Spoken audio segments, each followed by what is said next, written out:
Irmãos, nós lemos a palavra de Deus em Romanos capítulo 3, do verso 21 ao verso de número 24. Vou ser bem breve nesta mensagem. Eu tenho certeza que Deus há de falar sobre o coração da igreja. Nós estamos vivendo um período de muitas incertezas. Nós estamos vivendo um período onde as pessoas literalmente perderam o temor. Tanto faz ficar na congregação, tanto faz sair da congregação. Tanto faz participar da ceia, tanto faz não participar da ceia. Tanto faz nós estarmos em comunhão com o nosso próximo, tanto faz não estivermos. Se ela não me cumprimentou, eu não cumprimento de volta. Se ele não me saudou, eu não saudo de volta. E assim a igreja vai vivendo tempos difíceis, faltando dentro da igreja a empatia, o amor, a união. Mas haverá um tempo, meus irmãos, que tudo isso irá findar. Haverá um tempo em que a igreja não mais existirá. Haverá um tempo, meus irmãos, em que nós não mais precisaremos agora nos dedicar a ter união ao nosso próximo. Haverá um tempo em que nós não mais vamos nos machucar com irmãos e irmãs que, quando a gente se dedica a eles, eles os maldizem e o maltratam. É tão triste, irmãos, quando nós nos dedicamos com tanta alegria, chegamos no irmão, e eu vou dar um exemplo do Felipe aqui. Seria tão triste eu chegar no Felipe com tanta alegria, e eu já presenciei isso.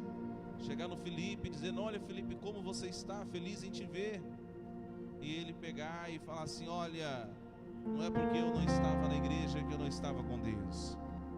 Eu na minha casa sirvo mais a Deus do que muitos dentro da igreja. Uma vez, lá no solo sagrado, uma irmã viu um irmão que ele fazia alguns dias que não vinha na igreja, e ela então chegou com um sorriso no rosto. Eu estava do lado. Eu lembro que naquele dia nós fizemos uns comes e bebes após o culto, e nós estávamos todos ali nos confraternizando, e ela chegou com um sorriso no rosto e falou assim: quanto tempo, irmão, feliz em te ver na congregação. Mas esse irmão foi tão ríspido com ela, dizendo: olha, eu em casa sirvo mais a Deus que muitos aqui dentro. Sendo que a irmã chegou numa intenção de dizer: olha, eu senti a sua falta. E obviamente isto machuca o coração daquela pessoa, cria um bloqueio, dizendo: eu não vou mais fazer isso com ele, eu não vou mais perguntar para ninguém. Se ele não vem, então que ele se vira. Mas a igreja tem que lutar e perseverar para manter a união. Desde quando, irmãos, Eva teve um diálogo com a serpente, e olha que Eva tinha o seu companheiro Adão para poder conversar, para poder tirar as suas dúvidas, para se relacionar. Mas Eva preferiu ter um diálogo com a serpente, e através desse diálogo veio o pecado, e o pecado corrompeu toda a humanidade. Que bom seria se Eva tivesse guardado a sua língua e usasse ela somente para falar com seu cônjuge. Mas não, Eva preferiu conversar com a serpente. A serpente, na astúcia que era Satanás, enganou a Eva, fazendo comer do fruto, embora deu a Adão, fazendo comer do fruto, e ali então entrou a morte. A primeira morte vem por Caim, ou melhor, por Abel, vindo o assassinato vindo pelas mãos de Caim, cumprindo-se aquilo que Deus havia falado, que se o homem comer do fruto, certamente morrerá. Mas a morte maior veio, não foi física, mas foi espiritual. porque Deus descia toda a virada do dia, todo ao meio-dia, Deus descia para falar com Abraão, ou melhor, para falar com Adão, para falar com Eva. Olha o privilégio que eles tinham, corpo de luz, santificados, mas caíram. A sua queda trouxe a morte, morte tanto física quanto espiritual. Todos os homens que vieram, que pisaram na terra, grandes e pequenos, todos eles pecaram. O nosso pai na fé, Abraão, um homem de muita fé, pecou também, teve medo, mentiu. Isaac, Jacó, Moisés, os profetas, todos pecaram. Não existe, meus irmãos, aqui no meio desta congregação, um homem e uma mulher que não pecou.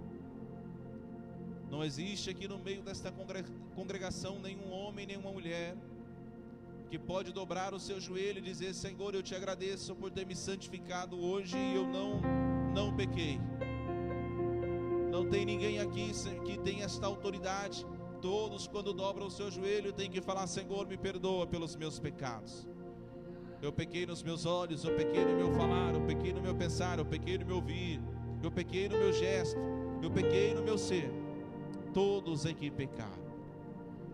Se você encontra aquele irmão ou aquela irmã que sempre tem, a gente sempre vira e mexe, acha um desses, que ele se sente um separado, ele se sente o profeta João Batista da última hora, ele se sente o melhor.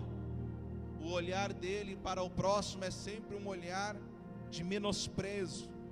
Ele sempre olha como se ele fosse grande e o seu próximo fosse pequeno. Esta pessoa, ela está longe de Deus. Esta pessoa pode passar profecia, essa pessoa pode passar revelação, esta pessoa pode curar, esta pessoa pode até mesmo fazer pessoas ser convertidas, mas ela está longe de Deus. Quanto mais próximo nós estamos de Deus, mais o nosso olhar é de misericórdia. Quanto mais próximo nós somos de Deus, mais o nosso olhar é de compaixão. Quanto mais próximo estamos de Deus, mais olhamos para o nosso próximo como um olhar de igualdade, independente de ser crente ou não ser crente, nós olhamos sempre com olhar de misericórdia. Porque esse é o olhar de Deus para a congregação, este é o olhar de Deus para esta igreja. Imagina se Deus nos olhasse com olhar de juízo, porque nós, na nossa falha, meus irmãos, eu posso ver o Felipe das 7 às 9, hoje eu cheguei às 8h20, das 8h20 às 9h20, 9h30, mas Deus contempla o Felipe desde o seu deitar até o seu levantar. Deus contempla o que ele olha, o que ele fala, o que ele pensa, o que ele age. Deus contempla tudo. Imagina, meus irmãos, se Deus olhasse para nós com um olhar de juízo, igual muitas das vezes nós olhamos o nosso próximo. O que seríamos de nós? Seríamos fulminados, não existiríamos. Mas graças a Deus que Deus nos amou. Quando, meus irmãos, o pecado entrou na corrente sanguínea do homem, todos já nasceram em pecado. Todos, meus irmãos, que pisaram nessa terra são pecadores. Todos. Não houve um homem sequer, a não ser o plano perfeito de Deus. Deus, ele dá um juízo à serpente, dizendo: olha, você será inimiga, você irá se rastejar e pisará sobre a sua cabeça, e você morderá ou picará o calcanhar, será odiada por onde passar. Deus deu a sentença a Adão e a Eva, E Deus então diz e mostra o plano perfeito, que do ventre de uma virgem virá um que pisará sobre a cabeça da serpente. Satanás, você venceu o primeiro Adão, mas o segundo que vem, ele te vencerá. Você venceu o primeiro homem, mas o último, este pisará sobre a sua cabeça. Ali começou o plano perfeito de Deus. Todos pecaram, grandes e pequenos. Tiveram homens que tiveram um coração tão consagrado a Deus, que Deus o recolheu, mas foram pecadores também. Mas a palavra de Deus diz que nasce Jesus. Jesus, ele vem num período, meus irmãos, caótico, aonde habitava a corrupção em todas as áreas da vida. Imagina, a Bíblia diz, ou a Bíblia mostra que no livro de Malaquias a Mateus, Deus se calou. A corrupção humana era tão grave e era tão grande, que Deus, ele se cala quanto à humanidade. Havia homens de Deus naquela época? Havia, porque Deus conversa com o sacerdote dizendo: olha, você abraçará o Messias. Aí a Bíblia diz que quando esse sacerdote apresenta a Deus o menino Jesus, ou o bebê Jesus, a Bíblia diz que havia uma mulher, se eu não me engano, chamada Maria, profetisa, que saiu a profetizar. Havia homens de Deus na época, mas Deus se recusou em falar com o seu povo. Até a presença de Jesus, Deus havia recusado. A corrupção, meus irmãos, moral. Olha, Satanás fazia o que queria no meio daquele povo. Quando Jesus veio, a Bíblia mostra que havia homens violentos, perturbados de demônio, pessoas que andavam encurvadas, olhando para baixo, pessoas com espírito de mudez e de surdez, demônio, que colocava enfermidades naquele corpo, que se lançava ao fogo, se lançava à água. A Bíblia diz também que a enfermidade naquela época estava alastrada. Satanás estava aproveitando e fazendo o que queria com aquele povo, até que Jesus veio para pisar sobre a cabeça da serpente. Até que Jesus veio para combater, porque a religião da época, os fariseus, que era o responsável por transmitir a lei do Senhor, por viver a lei do Senhor, estava numa corrupção sem tamanho, envaidecidos, poderosos, egocêntricos, amando a avareza e o dinheiro, amando o poder. Até parece que nós estamos falando da igreja atual, até parece que nós estamos falando da igreja de 2026, mas não, naquela época estava naquelas condições. A igreja em que deveria combater a Satanás estava unindo-se a ela. A igreja que deveria combater-se a idolatria estava se unindo a ela. E a Bíblia diz, meus irmãos, outra vez vereis a diferença do que serve e o que não serve. Deus, ele separou um povo para ser luz. E eu tenho refletido muito sobre isso, irmãos. Eu tenho pensado muito sobre isso. Deus nos chamou para ser luz. E qual é a luz que está brilhando sobre essa humanidade? Olha, na década passada, ou no século passado, no período de 1960, 1940 para frente, houve uma conversão em massa. Muitos católicos se rendiam à presença de Deus, porque reconheciam a sua idolatria. Muitos católicos viam o poder de Deus. Houve uma onda do Pentecostes vindo pela Assembleia de Deus, com palavra e poder. Depois veio a segunda onda pela Igreja Deus e Amor, poder de cura e libertação. Quantos católicos se rendiam?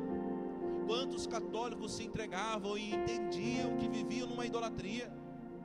Mas olha, irmãos, eu fico imaginando hoje Isso é um escândalo que eu vou dizer. Mas qual é a diferença da igreja evangélica para a igreja católica hoje? As vestes são as mesmas, o falar é o mesmo, e a idolatria é a mesma. Ou nós vamos esconder que hoje nós vivemos um período de idolatria dentro das igrejas?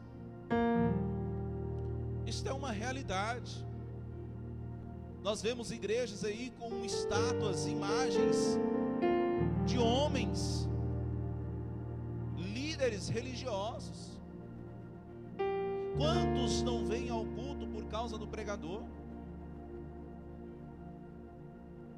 Qual é a diferença hoje de uma igreja evangélica para uma igreja católica? E agora, por incrível que pareça, eu tenho visto uma onda de evangélicos indo para a igreja católica. Eu tenho visto uma onda de evangélicos saindo da evangélica, indo para a Umbanda, para o terreiro. Isso é um escândalo. Mas isso mostra que a igreja não é mais uma igreja que tem que ser luz, separada, lavada e remida com o sangue do Cordeiro, que mostra o evangelho do arrependimento, que mostra o evangelho da transformação.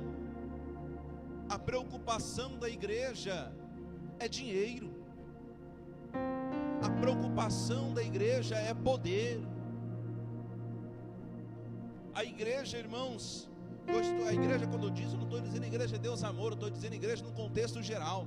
Igreja brasileira, ela está na corrupção do alto escalão até o baixo escalão, desde os cabeças e fundadores até os líderes das congregações menores. Lógico que tem os seus remanescentes, lógico que tem aqueles que servem a Deus de verdade, mas nós estamos vivendo um período de uma igreja egocêntrica e vaidosa. Não fale do meu culto, não fale da minha igreja, não fale da minha doutrina, não fale de mim. Olha, irmãos, estamos vivendo um período em que, para cortar um irmão, para cortar uma irmã e expulsá-lo de uma igreja, são coisas que acontecem no dia a dia. A idolatria, irmãos, está imperando e reinando dentro das igrejas, e nós precisamos nos despertarmos. Ainda não chegou na igreja Deus e Amor, e eu espero não chegar, mas ainda não chegou o período em que pregadores estão se enriquecendo, cobrando altos valores para trazer o evangelho. E me espanta, irmãos, me espanta em ver como que a igreja brasileira está se curvando a essas coisas, enquanto na congregação tem pessoas necessitadas, enquanto na congregação tem pessoas passando por dificuldades, tem pastores pagando 20 mil, 30 mil, 40 mil, 100 mil para um pregador vir trazer o evangelho. Que evangelho é esse, irmãos? Diz para mim que evangelho é esse? Qual autoridade tem esse pregador? Eu estava vendo um vídeo de uma cantora brasileira que foi se hospedar num hotel em outro país com a diária de 20 mil reais, com dinheiro. Da onde vem esse dinheiro, irmãos? Pregadores comprando casas em Miami, comprando casas em outro país, com dinheiro da igreja. A ira de Deus virá sobre esse povo, e nós precisamos tomar cuidado para nós não nos curvarmos a isso, não sermos idólatras, não nos entregarmos. Eu, irmãos, me recuso em ir em qualquer culto em que eu tenha que pagar. Eu lembro que veio uns pregadores famosos há um tempo, e eu pensei, eu vou ir lá, ver se é o mesmo que eu vejo nas redes sociais. Vamos ver se é esse mesmo movimento. A entrada você tinha que pagar quase R$200. Eu me recuso, irmãos, a alimentar uma indústria que está crescendo na idolatria, aonde, dependendo do pregador, dependendo do cantor na igreja, as pessoas estão tudo com o celular filmando, gravando, sendo que há um período atrás a igreja estava sempre em oração. Quando havia um congresso, a preocupação do congresso não era se o celular estava carregado ou não. A preocupação do membro era levar as almas necessitadas para a congregação. A diferença, qual é a diferença da época passada para esta época? E eu me recuso a aceitar, eu não aceito viver este evangelho frouxo, idólatra e corrupto que está hoje. Não me aceito me encurvar a essas coisas. Eu combaterei, meus irmãos, seja qual for o ministério que for. Precisamos abrir os nossos olhos para esta realidade. Jesus, ele vem num período onde a igreja deveria estar combatendo a Satanás, um período onde a igreja deveria estar sendo levantada como um profeta da nação, mas a preocupação dela era status e poder. A preocupação dela era se tinha alguém se destacando mais do que eles. Jesus, quando começa a se destacar o seu ministério, começa então a perseguição. Por quê? Porque havia disputas de egos. Como pode este homem ressuscitar no sábado, curar no sábado? Sábado é dia do descanso. Absurdo. Jesus, ele vem para combater a corrupção religiosa, para pregar a verdadeira lei, para cumprir com as profecias e para resgatar a humanidade que estava morta desde Adão. Graças a Deus, irmãos, graças a Deus que Deus nos amou, graças a Deus que Deus deu o seu Filho por nós. Jesus, ele cumpriu com a sua obrigação. Jesus, ele foi até o fim, chegando a pedir a Deus: passa de mim esse cálice, mas foi até o fim. Com dor, com ferida, com as suas pisadas, feridas, machucadas, ele nos resgatou. A Bíblia diz que quando Jesus se apresenta a Natanael, Natanael diz: eis que eu vejo uma escada da terra ao céu, e os anjos sobem e descem por ela. Jesus é a ponte que nos leva para o outro lado. Quando Adão peca, o mundo agora está debaixo de uma ira, e esta ira ainda existe. Tem um juízo de Deus que será derramado sobre o globo terrestre, que a Bíblia diz que o próprio Deus está amassando o vinho, está amassando a uva, que será derramada as taças da ira de Deus sobre essa terra.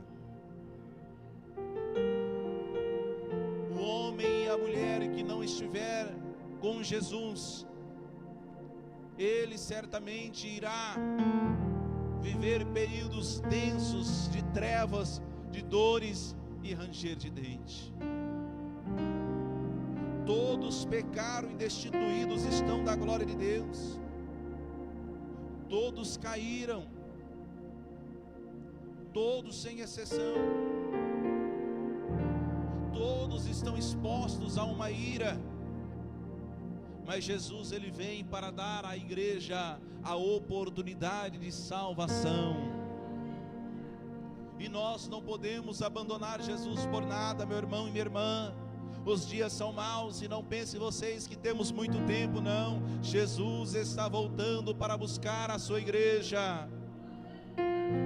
Há somente dois caminhos, entenda bem, há somente dois caminhos, mas somente o caminho de Jesus tem a ponte para o outro lado.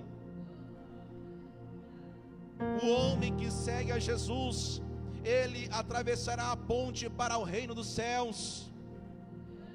O homem que anda sem Jesus, o fim da estrada é o abismo, e a Bíblia diz que lá estará Satanás, estará os demônios, será lançado no lago de fogo, e haverá dores e ranger de dentes. Há somente dois caminhos, e Deus falou para o povo no deserto, dizendo: eu ponho diante de vós dois caminhos, o caminho da bênção e o caminho da perdição, e eu aconselho a vocês escolher o caminho da bênção.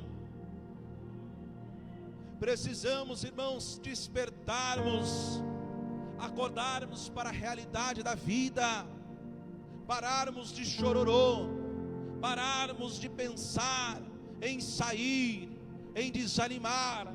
Qualquer coisa, não me olhe, não me rele, não me toque que eu saio da igreja. Não, meus irmãos, precisamos firmar nossos passos, que breve virá o Senhor Jesus para buscar a sua igreja, para dar a nós oportunidade, salvação e vida eterna e descanso da nossa alma. Aleluia! A graça do Senhor nos alcançou. Se hoje você está aí sentado para ouvir a palavra de Deus, é porque a graça do Senhor te alcançou. Não abandone Jesus, irmão. Não abandone Jesus, meu irmão.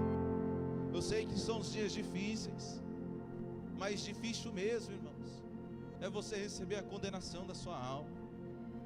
Difícil mesmo, irmãos, é você clamar a Jesus dizendo: tire-me daqui. E o Senhor dizer a você: eu não posso. Quem está aí, não salta para cá.